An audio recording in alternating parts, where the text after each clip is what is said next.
Assalamualaikum warahmatullahi wabarakatuh. Pertama-tama perkenalkan nama saya Rahmawati Sanjaya, NPM 211000087 dari kelas B.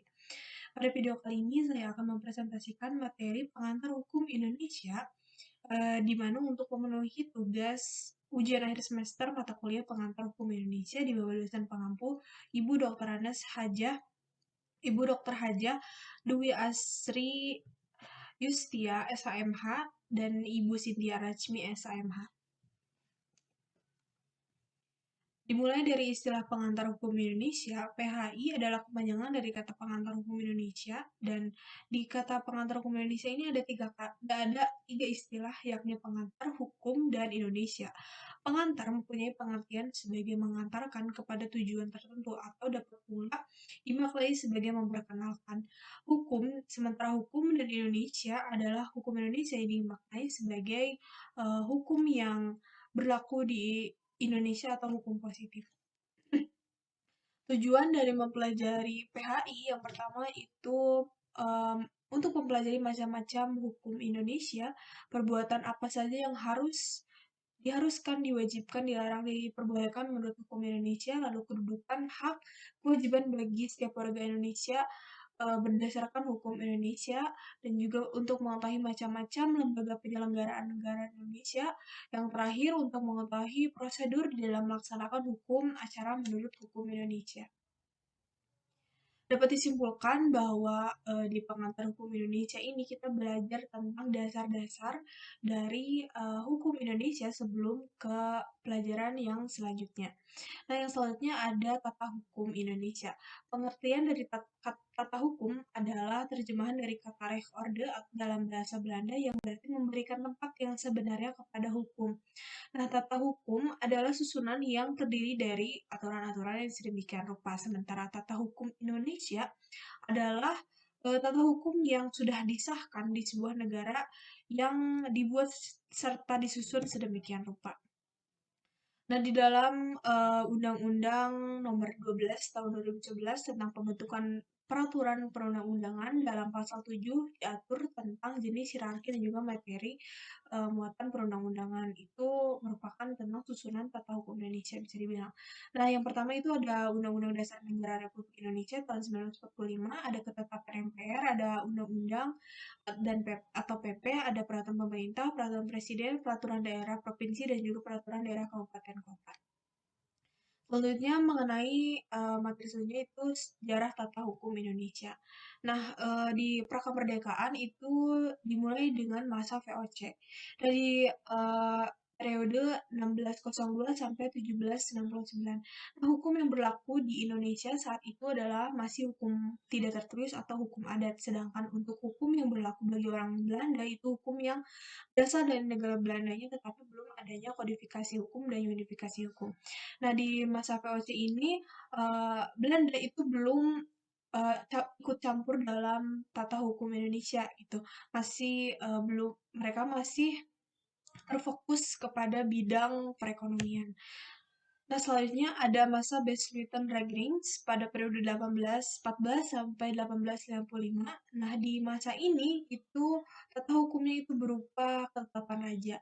Nah, raja itu mengeluarkan peraturan yang berlaku umum dengan sebutan Agreement Verordening atau peraturan pusat yang karena dibuat oleh raja dinamakan juga Koninkling Besluiten atau Besluiten Raja. Nah, peraturan yang saat itu ada yaitu seperti peraturan organisasi pengadilan dalam bahasa Belandanya disingkat dengan RO, dan juga ada eh, ketentuan umum tentang perundang-undangan yang dalam bahasa Belandanya disingkat dengan AB. Lalu ada peraturan perundang-undangan acara perdata yang disingkat dengan RV, dan juga ada kitab hukum undang-undang, kitab undang-undang hukum pidana yaitu WFK, dan juga ada kitab hukum undang-undang eh, pidana perdata atau BW. Maksudnya ada masa Regering yaitu periode 1855 sampai 1926. Nah, pada tahun 1948 itu terjadi perubahan groundwork di Belanda yang menyebabkan pengurangan terhadap kekuasaan raja. Meskipun seperti itu, Undang-Undang Dasar Pemerintahan Kolonial Belanda atau Agreement Verordening tadi itu memiliki susunan hierarki. Nah, yang pertama itu ada wet atau undang-undang, yang kedua ada KB atau peraturan raja yang sebelumnya itu tidak eh, tersusun gitu. Nah, yang ketiga itu ada Crown Ordonancy atau peraturan yang dikeluarkan oleh menteri, lalu ada Ordonancy yang peraturan yang dikeluarkan oleh gubernur jenderal. Selanjutnya ada masa Indis Stadregelings yang periode 1926 sampai 1942. Nah, pada masa ini itu dikeluarkan pasal 131 IS yang menjelaskan bahwa pemerintah Hindia Belanda kemungkinan adanya usaha untuk unifikasi hukum atau penyamarataan hukum bagi ketiga golongan penduduk Hindia Belanda, yaitu ada Eropa, Timur Asya, dan juga pribumi. Nah, di penggolongan penduduk itu terdapat ada pasal 163 IS, dan di dalamnya itu dibagi lagi. Nah, di golongan Eropa itu orang-orang Eropa, orang-orang Belanda, juga orang-orang Jepang. Nah, sedangkan di golongan pribumi itu adalah orang Indonesia asli. Dan di golongan Timur Asing yaitu orang Tionghoa, orang India, orang Arab, dan juga sebagainya.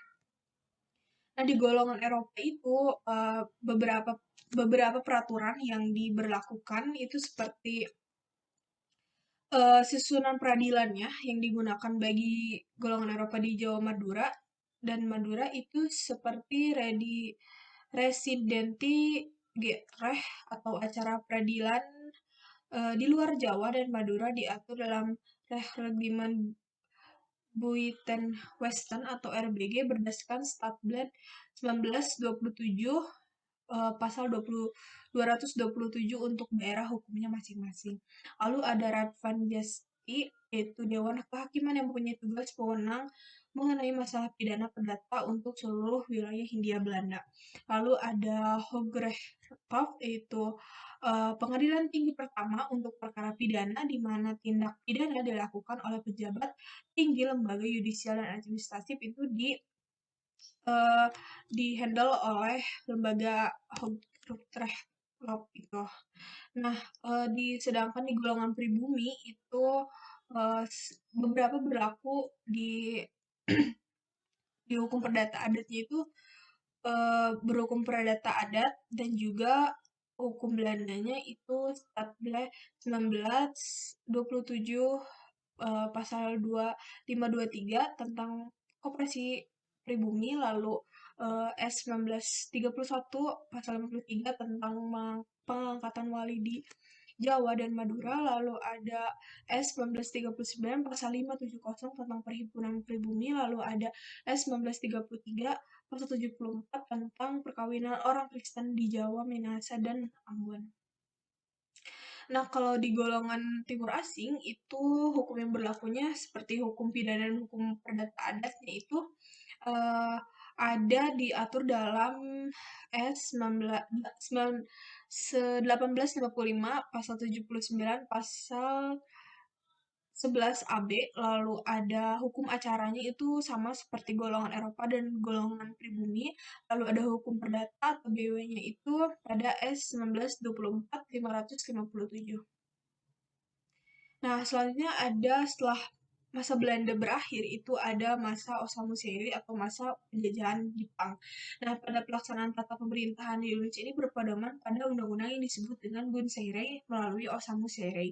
Nah, pada masa Jepang ini tidak ada banyak perubahan karena Jepang itu hanya memberi syarat atau memberi syarat untuk tidak selagi peraturan itu tidak bertentangan dengan uh, ketentuan militer Jepang itu tidak apa-apa masih berlaku. Nah, pasca kemerdekaan. Pada pasca kemerdekaan ini ada yang namanya pasar peralihan. Jadi sistem hukum yang dulu atau sistem hukum Belanda itu diberlakukan kembali karena satu dan lain hal. Nah, eh, Undang-Undang Dasar 1945 itu berlaku dari 1945 sampai 1949, lalu pada 1949 sampai 1950 berganti konstitusi RIS dan tetap memberlakukan ketentuan yang ada sepanjang tidak bertentangan dengan konstitusi yang selanjutnya itu pada 1950 sampai 1959 Undang-Undang Sementara 1950 itu berlaku dan juga ditambah dengan peraturan baru yang dibentuk oleh pemerintah negara. Dan peraturan atau tata hukum yang berlaku dari 1999 sampai sekarang itu Undang-Undang Dasar 1945 melalui Dekret Presiden 5 Juli dan tetap memberlakukan hukum peralihan. Nah, setelah itu ada yang namanya amandemen Undang-Undang 1945, ada beberapa periode dan 5 poin penting dari amandemen itu. Yang pertama, kedudukan dan wewenang MPR itu diperkecil atau dipersempit gitu. Yang kedua itu kedudukan presiden dan wakil presiden seperti masa jabatannya itu hanya eh, satu periode saat itu, dan juga yang ketiga itu kedudukan dan wewenang MK. Nah, di amandemen itu MK ini baru ada atau baru dibentuk gitu. Lalu kedudukan dan wewenang Komisi Yudisial juga sama, baru dibentuk setelah adanya amandemen 1945. Lalu peraturan atau pengaturan tentang hak asasi manusia ada setelah amandemen Undang-Undang 1945 ini. Sistem hukum. Pengertian dari sistem adalah suatu tatanan yang teratur atau suatu keseluruhan yang terdiri atas bagian yang terkait satu dan yang lainnya. Sementara pengertian dari sistem hukum adalah kesatuan dari tata hukum yang terdiri dari bagian-bagian atau unsur-unsur yang satu yang sama lain saling berhubungan dan berkaitan secara erat. Nah, sistem hukum yang ada di Indonesia itu adalah yang pertama ada sistem hukum Eropa kontinental atau civil law, lalu ada sistem hukum Anglo-Saxon atau common law, ada sistem hukum adat, dan juga ada sistem hukum Islam, dan yang terakhir ada sistem hukum kanonik atau hukum gereja. Pengertian dari sistem hukum Eropa kontinental atau civil law ini adalah berasal dari hukum Romawi yang awal mulanya itu bersumber dari karya Kaisar Justinus Corpus Iuris yang jadi negara bekas jajahan negara Eropa kontinental itu juga menggunakan sistem dari civil law ini. Oleh karena itu, kenapa Indonesia menganut sistem ini? Karena dulunya pernah dijajah oleh Belanda yang merupakan negara Eropa. Karakteristik dari civil law ini yang pertama itu memberlakukan unifikasi dan kodifikasi hukum. Nah, di civil law ini berpegangan teguh bahwa mewujudkan kepastian hukum itu yang sebanyak-banyaknya dibentuk secara sistematis. Lalu undang-undang yang bersumber pada undang-undang itu dia juga di sistem ini berpegang teguh bahwa adanya hukum atau bisa terwujudnya hukum itu melalui peraturan yang tertulis. Lalu sistem peradilan itu bersifat inkusitorial yang sehingga hakim itu tidak dapat menciptakan hukum. Nah, kelemahan dari civil law ini itu perundang-undangan itu kaku dan sulit untuk berkembang. Nah, di sistem kedua atau sistem selanjutnya ada sistem Anglo-Saxon yang sistem hukum yang dianut oleh awalnya itu dianut oleh suku-suku Anglika dan Saka yang mendiami sebagian besar Inggris sehingga disebut juga sistem Anglo-Saxon. Nah, negara yang bekas jajahan Inggris baru menganut common law. Nah, tetapi Amerika juga menganut sistem ini dan mengembangkannya gitu. Selanjutnya karakteristik dari common law ini yang pertama cukup berbeda dengan civil law tadi. Di common law ini non-unifikasi dan kodifikasi hukumnya tidak tertulis dan juga tidak dibukukan, dan sumber hukum yang tertingginya itu jurisprudensi atau putusan hukum. Lalu sistem peradilannya itu ada adversary system yang dimana kedua belah pihak yang bersengketa masing-masing menggunakan layar berhadapan di depan hakim. Yang ketiga ada hukum adat, yaitu dalam bahasa Belandanya yakni Adachrecht yang ditemukan atau dikemukakan pertama kali oleh Snoeckhoortje, orang Belanda, yang dia menyebutkan bahwa memberi nama sistem pengadilan sosial atau sosial kontrol yang hidup pada masyarakat Indonesia. Asas utama dari hukum adat adalah kepatutan dan juga harmoni di dalam kehidupan masyarakat. Nah, bisa disimpulkan bahwa hukum adat adalah serangkaian aturan yang mengikat pada suatu masyarakat tidak tertulis dan bersumber dari kebiasaan yang tumbuh dan berkembang pada suatu masyarakat tertentu kemudian diterima dan menjadi hukum secara turun-temurun. Karakteristik dari hukum adat yang pertama itu non-kodifikasi dan unifikasi hukum, karena tidak tertulis dan juga hukum adat itu banyak dan tidak mungkin menerapkan unifikasi hukum. Lalu yang kedua ada tradisional, itu hendak nenek moyang. Dan yang ketiga itu pelaksanaan sistem adat itu oleh pemuka adat itu sebagai pemimpin gitu. Jadi yang paling dihormati gitu. Nah, sistemnya itu berubah-ubah karena tidak abadi atau tidak kekal karena harus dipertahankan oleh masyarakat setempat.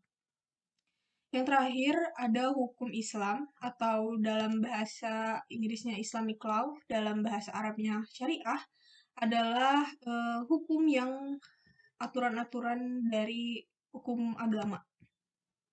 Nah, karakteristiknya itu bersumber dari Al-Quran, Sunnah, Ijma, dan juga Qiyah, bersifat absolut atau abadi, tidak dapat diubah. Lalu sifat itu mengatur tidak hanya orang dengan negara, tetapi orang dengan penciptanya atau dengan Tuhan. Nah, sistem peradilan itu hanya diterapkan kepada orang penganut agama Islam saja. Selanjutnya ada penggolongan hukum. Penggolongan hukum dibagi lagi menjadi beberapa bagian, dibagi lagi menjadi beberapa bagian gitu. Yang pertama, penggolongan hukum berdasarkan sumber hukumnya. Ada undang-undang, kebiasaan, dan juga traktat jurisprudensi. Nah, undang-undang adalah hukum yang tercantum dalam peraturan perundang-undangan. Kebiasaan adalah hukum yang timbul di masyarakat. Lalu ada traktat, hukum yang ditetapkan oleh negara-negara dalam suatu perjanjian antar negara. Lalu ada jurisprudensi atau hukum yang dibuat oleh hakim dalam bentuk putusan hakim. Yang kedua, ada wujud hukum itu sendiri, tertulis dan tidak tertulis.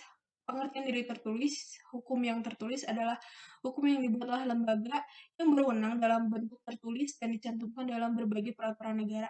Dan hukum tidak tertulis adalah hukum yang timbul dan hidup dalam keyakinan serta kebiasaan masyarakat. Selanjutnya ada penggolongan hukum berdasarkan golongannya. Ada golongan satu golongan. Hukum satu golongan adalah hukum yang mengatur satu golongan tertentu. Lalu ada hukum semua golongan, hukum yang mengatur semua golongan bagi warga negara Indonesia. Lalu ada hukum antar golongan, hukum yang mengatur orang atau satu orang atau lebih yang masing-masing pihaknya itu tunduk kepada hukum yang berbeda gitu. Dan menurut isinya, hukum dibagi menjadi dua juga. Yang pertama ada hukum publik, yaitu aturan hukum yang mengatur kepentingan umum, yang dapat dikatakan sebagai hukum yang mengatur hubungan negara dan warga negaranya. Sedangkan hukum privat, yaitu hukum yang mengatur tentang kepentingan perorangan. Selanjutnya ada penggolongan hukum. Penggolongan hukum yang selanjutnya ada berdasarkan wilayah berlakunya. Itu yang pertama ada lokal, hukum yang hanya berlaku di suatu daerah tertentu. Lalu ada nasional, hukum yang berlaku di suatu negara tertentu. Lalu ada internasional, hukum yang mengatur dua negara atau lebih. Nah, berdasarkan waktu berlakunya ada dua. Ada jus constitutum atau hukum yang berlaku pada waktu saat ini di suatu wilayah atau hukum positif. Lalu ada jus constituendum atau hukum yang berlaku atau hukum yang dicipta-ciptakan atau belum ada akibat hukum. Lalu hukum itu bersifat memaksa, yang artinya aturan yang tidak dapat dikesampingkan. Sedangkan hukum pelengkap yaitu hukum yang dapat dikesampingkan oleh pengertian dari hukum pidana adalah hukum yang mengatur tentang pelanggaran dan kejahatan terhadap kepentingan umum. Perbuatan ini di mana diancam dengan satu penderitaan. Nah, hukum pidana ini masuk ke dalam pengertian dari hukum pidana adalah hukum yang mengatur tentang pelanggaran dan kejahatan terhadap kepentingan umum. Perbuatan ini di mana diancam dengan satu penderitaan. Nah, hukum pidana ini masuk ke dalam penggolongan hukum publik. Hukum pidana dalam arti subjektif dan objektif. Dalam arti subjektif itu disebut dengan ius puniendi atau sejumlah peraturan yang mengatur hak negara untuk menghukum seseorang yang melakukan sebuah perbuatan yang dilarang oleh hukum. Lalu secara objektif atau ius poenale yaitu sejumlah peraturan yang mengandung kelarangan, larang-larangan atau suatu keharusan yang terdapat sanksi bagi para pelanggarnya. Asas dari hukum pidana itu ada asas legalitas bahwa tidak ada perbuatan yang dapat dipidana kecuali atas kekuatan aturan dalam hukum perundang-undangan eh, telah ada sebelum perbuatan itu dilakukan. Terus ada asas teritorialitas, yaitu asas pemberlakuan bagi semua orang yang melakukan perbuatan pidana di dalam wilayah Republik Indonesia. Lalu ada asas stasioner aktif, pemberlakuan hukum bagi orang-orang Indonesia melakukan perbuatan pidana di luar Republik Indonesia. Lalu ada asas universalitas atau asas pemberlakuan pidana terhadap yang terjadi di luar wilayah Indonesia yang merugikan kepentingan internasional. Lalu ada nasional pasif, yaitu pemberlakuan pidana bagi siapapun, baik warga negara Indonesia maupun warga negara asing, melakukan perbuatan pidana di luar wilayah Indonesia. Lalu ada perbuatan yang dapat dihukum, itu ada tindak pidana, ada perbuatan pidana, peristiwa pidana, dan juga delik. Sistematika dari KUHP pidana yaitu di buku 1 tentang ketentuan umum dari pasal 1 sampai pasal 103 lah. Terus ada buku kedua tentang kejahatan yaitu dari pasal 104 sampai 488.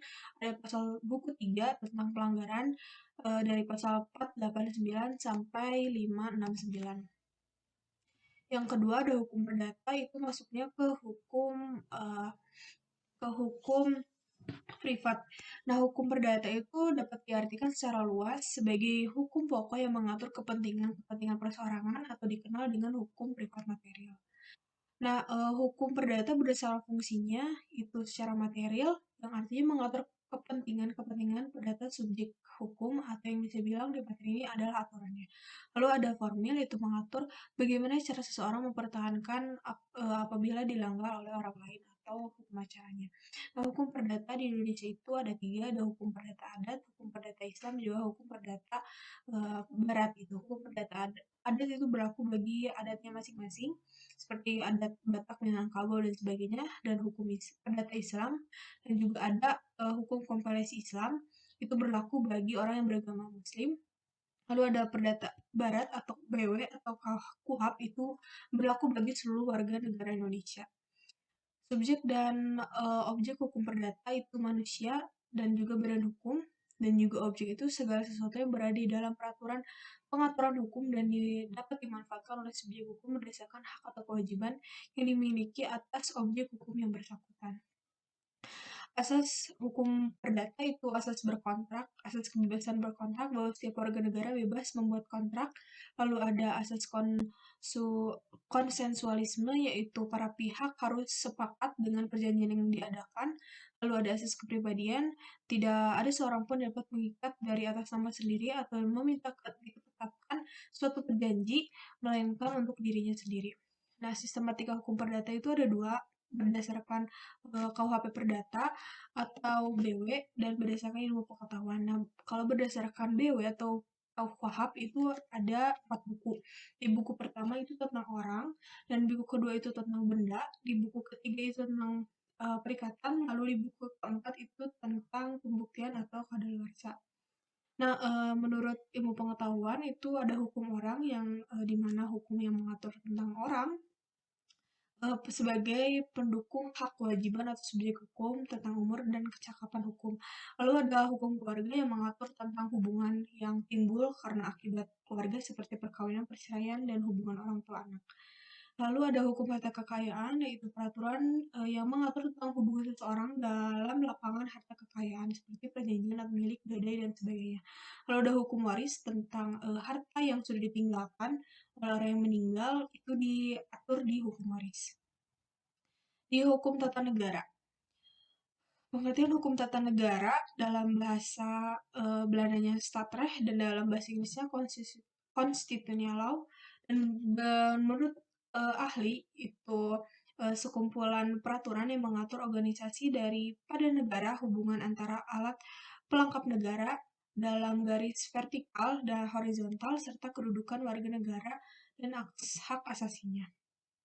Subjek hukum negara dapat diartikan sebagai hukum atau adalah manusia atau orang. Subjek hukum tata negara adalah lembaga atau orang yang berkaitan dengan negara seperti negara, warga negara, organisasi negara. Dan di organisasi negara itu ada lembaga tinggi, ada lembaga negara, ada lembaga daerah. Sistem pemerintahan itu sistem pemerintahan presidensial, yang artinya sistem yang pemerintahannya terpusat pada jabatan presiden. Lalu presiden juga sebagai kepala eksekutif di Indonesia memberlakukan sistem presidensial ini. Lalu ada sistem parlementer, yaitu di mana sistem pemerintahannya ditugaskan atau ditanggungjawabkan kepada para menteri parlemennya. Lalu selanjutnya ada hukum administrasi negara. Hukum administrasi negara antara lain ada tata usaha negara dan ada hukum tata pemerintahan. Istilah hukum tata negara berasal dari bahasa Inggris administrative law, bahasa Belanda administratieprech, dan juga bahasa Belanda verwaltungsrecht yang dalam bahasa Prancis disebut dengan droit administratif. Nah, hukum tata negara itu dapat disimpulkan bahwa aturan hukum yang berkaitan dengan penyelenggaraan urusan pemerintah atau negara, jika secara singkat dapat disebut dengan hukum pemerintahan atau negara. Tata usaha negara ini dasar hukumnya menurut ketentuan pasal 1 ayat 7 Undang-Undang Nomor 5 Tahun 1989 Junto Nomor 9 Tahun 2004 Junto Tahun 50 Nomor 51 Tahun 2009. Hukum administrasi negara itu mengatur sebagai aparatur negara, sebagai fungsi dan aktivitas, sebagai teknis menjalankan undang-undang. Dan ada hukum tata pemerintahan atau biasa dengan hukum pembagian dari hukum atau turunan dari hukum administrasi negara adalah hukum yang mengatur negara dalam keadaan bergerak, yaitu hubungan yang timbul dari kegiatan administrasi antara bagian-bagian negara dan antara negara dan masyarakat. Lalu selanjutnya ada subjek dan objek hukum HAN. Subjek itu seperti pegawai negara, pegawai negeri, jabatan publik, dinas, BUMN, lalu ada daerah kabupaten atau kota provinsi, lalu ada negara. Dan objek HAN itu dibagi dua menjadi khusus dan umum. Di khusus itu merupakan segala peraturan hukum yang berhubungan dengan bidang tertentu dari kebijaksanaan penguasa. Lalu ada secara umum, yaitu peraturan hukum yang tidak terikat atau tidak ada ikatan dengan suatu bidang tertentu dari kebijakan penguasa. Asas dari hukum administrasi negara itu ada asas legalitas, asas kesamaan, asas motivasi, asas bertindak, dan juga asas keseimbangan. Sistem peradilan Indonesia berdasarkan Undang-Undang Nomor 14 Tahun 1970 di pasal 1-nya disebutkan bahwa ada 4 peradilan atau sistem peradilan Indonesia. Itu yang pertama ada peradilan umum, peradilan agama, peradilan tata usaha negara, dan juga peradilan militer. Di pasal 10-nya baru disebutkan bahwa peradilan tingginya itu adalah MK atau Mahkamah Konstitusi. Nah, hukum acara sendiri itu disebut dengan hukum formil, yaitu kaidah yang mengatur tata cara mengajukan suatu perkara ke badan peradilan dan bagaimana hakim memberikan keputusan. Ada hukum acara pidana, yaitu aturan hukum yang mengatur tentang bagaimana cara mempertahankan atau menyelenggarakan hukum pidana material sehingga memperoleh keputusan hakim dan cara bagaimana keputusan tersebut harus dilaksanakan. Ada asas hukum acara pidana. Yang pertama ada asas legalitas, itu setiap penuntut umum wajib segera mungkin menuntut setiap perkara.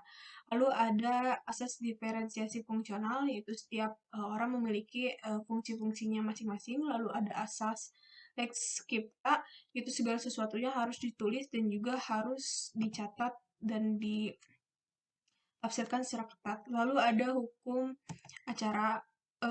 Dasar hukum acaranya itu dari hukum acara pidana itu, yang pertama ada Undang-Undang 1945, ketentuan undang-undang mengenai hukum acara pidana pasal 24 ayat 1 dan ayat 2. Lalu Kitab Undang-Undang Hukum Pidana nomor 8 tahun 1981, LN 1981 nomor 76, tambahannya Lembaran Negara nomor 3209. Undang-Undang Kekuasaan Kehakiman, Undang-Undang Nomor 48 Tahun 2009. Lalu selanjutnya hukum acara perdata, yaitu aturan hukum yang menentukan dan mengatur cara melaksanakan hak dan kewajiban perdata yang dalam dan hukum perdata material.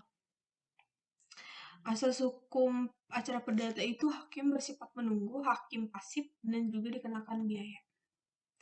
Hukum acara peradilan tata negara yaitu peradilan yang menyelenggarakan perselisihan atau sengketa yang terjadi antara pihak satu dan yang lainnya adalah aparat pemerintah, warga masyarakat, atau antara sesama aparat pemerintah.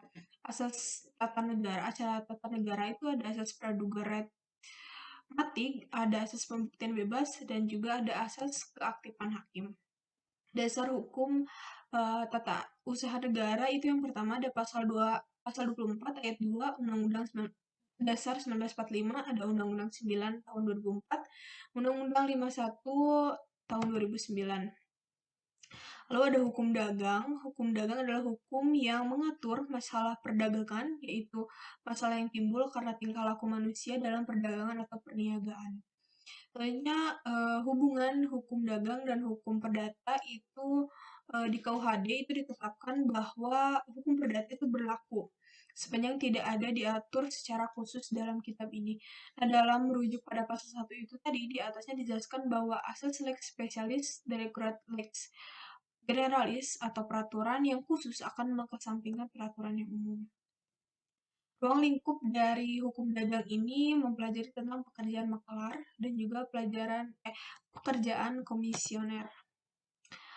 Selanjutnya ada hukum perkawinan. Menurut Undang-Undang Nomor 1 1974 tentang perkawinan, perkawinan adalah ikatan lahir batin antara seseorang, pria, dan wanita sebagai suami istri dan dengan tujuan membentuk keluarga.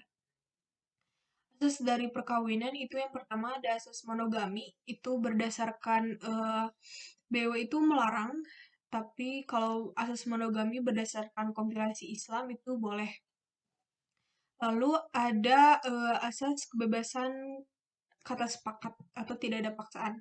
Nah, dasar hukum dari perkawinan itu ada Undang-Undang 1945 pasal 28 ayat 1, ada Undang-Undang Nomor 1 tahun 1974 tentang pernikahan, lalu ada kompilasi hukum Islam bagi hukum Islam, lalu ada peraturan pemerintah Nomor 9 tahun 1975 tentang pelaksanaan Undang-Undang Pernikahan. Syarat dari pernikahan menurut tiga perspektif yang berbeda itu yang pertama menurut kompilasi Islam itu harus ada calon istri, ada wali bagi wanita, ada 2 orang saksi dan juga ada akad atau nikah. Dan menurut undang-undang pernikahan itu harus ada persetujuan kedua mempelai, harus berumur 21, jika berumur 21 harus ada izin dari orang tua dan juga batasan umur pria itu 19 dan wanita 16 dan jika kedua orang tua mempelai sudah meninggal itu dimintai kepada wali. Lalu menurut BW itu asas monogami itu tidak boleh ada pernikahan. Lalu maksudnya tidak boleh ada 2 pernikahan itu. Lalu ada batasan usia pria itu 18 dan wanita 15. Bagi wanita yang pernah kawin atau menikah harus dalam masa ada 300 hari. Lalu persetujuan kedua mempelai. Lalu ada hukum pertanahan. Hukum pertanahan, tanah itu secara yuridis ada permukaan bumi, sedangkan hak atas tanah adalah hak atas sebagian tertentu permukaan bumi yang terbatas berdimensi 2 dengan ukuran panjang dan lebar.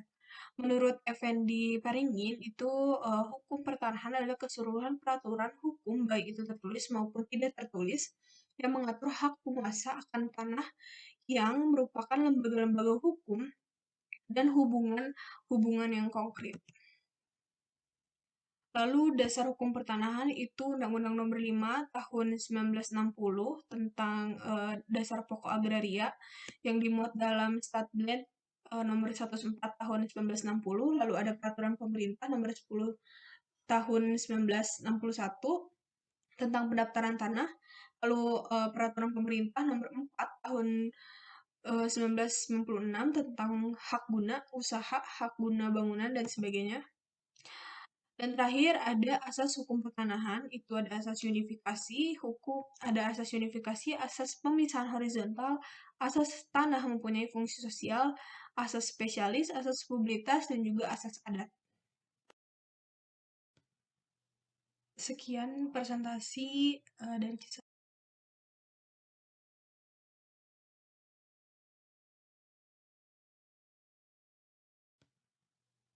Sekian presentasi dari saya. Mohon maaf bila banyak kesalahan dan juga kekurangan. Wassalamualaikum warahmatullahi wabarakatuh.